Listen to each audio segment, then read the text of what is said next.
오늘 저희들 함께 보실 하나님 말씀은 레위기 14장 10절에서 20절입니다. 레위기 14장 10절에서 20절. 자, 지난 시간부터 회막문 안에서 정결의식을 살펴보고 있습니다. 우리가 지난 시간에 살펴본 대로 첫 번째 진박에서 7일간 지낸 뒤, 그죠? 진박에서 7일간 정결하게 합니다. 그리고 8일째 되는 날에 여호와의 제단 앞에서 이제 정결의식을 행했습니다.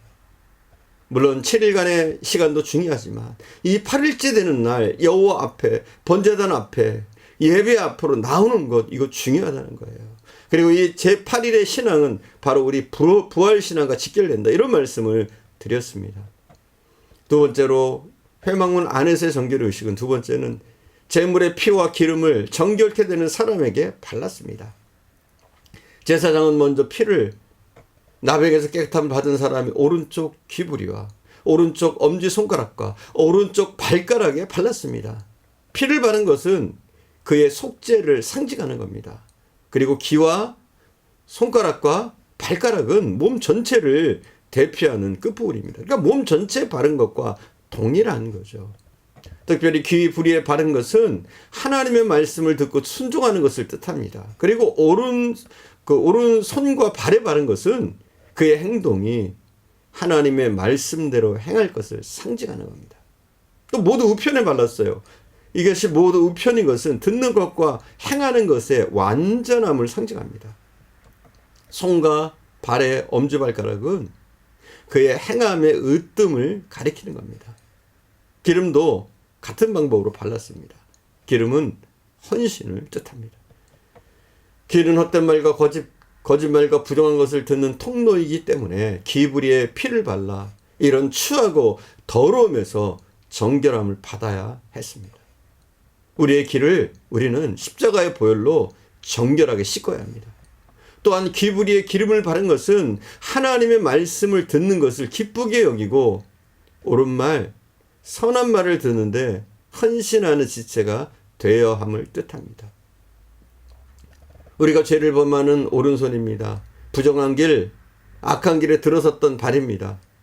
우리의 지체에 의한 모든 범죄가 그리스도의 피에 의해서 사함받고 새로워져야 합니다. 아니, 우리는 예수 그리스도의 보혈을 믿을 때 이미 새로워진 줄 믿습니다. 사랑하는 여러분, 우리의 이전에 지었던 모든 죄를 우리의 대제사장이신 예수 그리스도께서 자신의 보혈로 정결하게 씻겨주시고 사하여 주신 줄 믿습니다.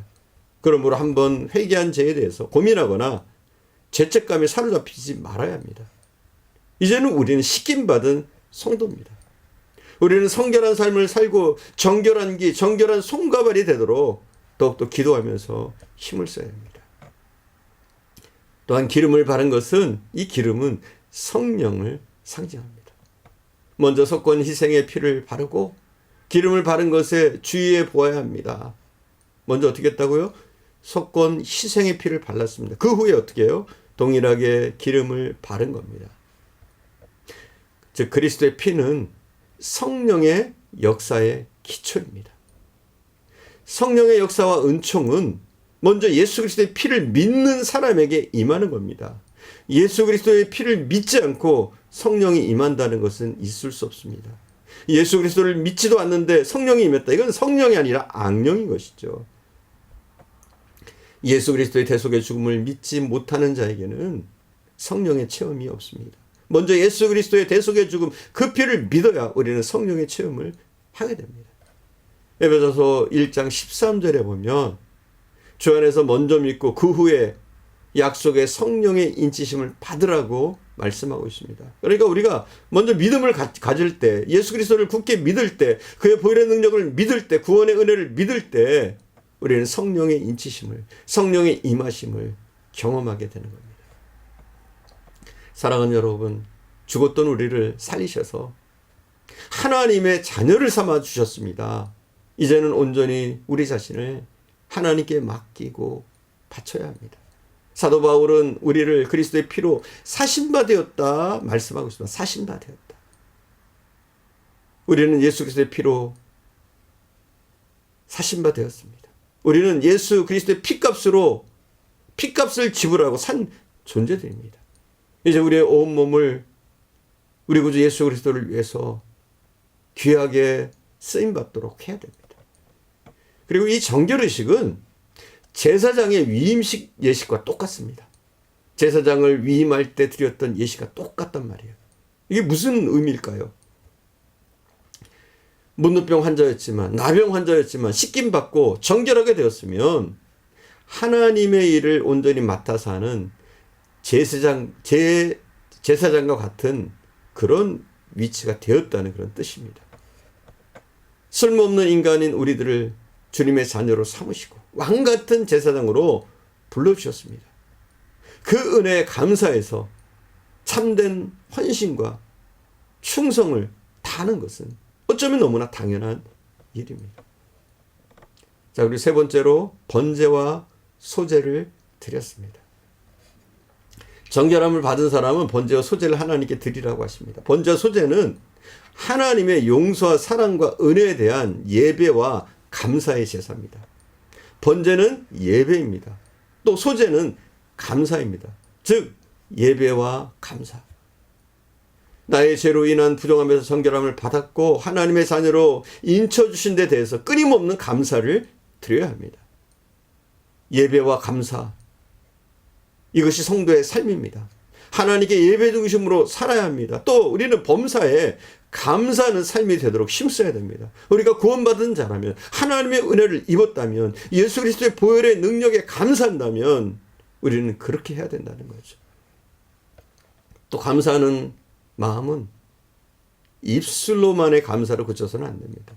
우리의 헌신과 희생이 따라야 합니다. 1년 내내 단 한 번의 감사헌금도 드리지 않는다면 이것은 희생이고 섬김이라고 할 수 없습니다. 그런 사람이 하나님을 사랑한다고 믿는다고 할 수 있겠습니까? 자, 양을 잡아 제사를 드리라고 합니다. 그런데 누구나 다 양을 잡아 드리라고 하지는 않습니다. 가난한 자를 위해서는 그 힘에 미치는 대로 드리라고 하나님이 말씀하십니다. 양으로 번제 드릴 형편이 안 되는 가난한 사람은 집 비둘기나 산 비둘기로 하라고 말씀하셨습니다. 하나님께 우리가 헌신할 때, 하나님께 드릴 때, 부자는 부자대로, 가난한 사람은 가난한 죄로 정성을 다하고 최선을 다해서 감사한 마음으로 드리면 되는 겁니다. 감사한 마음. 하나님은 우리 개인의 형편을 너무 잘 알고 계십니다. 모든 것이 주께로부터 왔고 주님의 것을 가지고 우리는 살아가고 있는 겁니다. 그러므로 하나님의 베푸신 은혜를 감사하는 마음이 넘쳐야 합니다. 교회 안에 보면 헌금에 대해서 시시비비하고 헌금 때문에 시험에 드는 사람들이 있습니다. 그런데 가만히 살펴보면 가난한 사람이 시험 드는 것이 아니라 부유한 사람이 시험에 드는 경우가 많습니다. 또 특별히 초신자가 아니라 직분을 가진 사람이 시험에 드는 경우들이 많습니다. 14장에 보면 그 힘이 미치는 대로 하라고 몇 번이나 강조하고 있습니다. 억지로 할 필요 없습니다. 내 힘에 미치는 대로, 내 형편대로 하면 되는 겁니다. 물질은 있으나 은혜를 깨닫지 못하는 사람이 있고, 물질은 없으나 은혜에 감격한 사람이 있습니다. 하나님께서 보실 때 어느 사람이 기뻐하실까요? 은혜에 감격해서 중심을 다해서 작은 예물이지만 형편에 맞게 드리는 그 사람을 하나님이 기뻐하시지 않겠습니까? 고린도후서 9장에 보면 사도 바울은 헌금에 대해서 이렇게 말씀합니다. 각각 그 마음에 정한 대로 할 것이요, 인색함으로나 억지로 하지 말라. 여러분, 인색하게 억지로 할 필요 없습니다. 우리는 즐겨내는 마음으로, 자원하는 심령으로 우리는 해야 되는 겁니다. 그렇게 우리가 자원하는 심령으로 즐겨드리면 하나님이 우리에게 모든 은혜를, 모든 능력을 넘치게 하십니다. 우리가 모든 선한 일에 항상 모든 것이 넉넉하여서 모든 착한 일을 넘치게 하도록 하나님 우리를 도우실 줄 믿습니다. 하나님께 즐겨드리며 최선을 다하면서 기쁨과 감사와 찬양을 올려드리는 사람은 결국 하나님이 주신 넘치는 축복과 은혜를 받게 될 것입니다.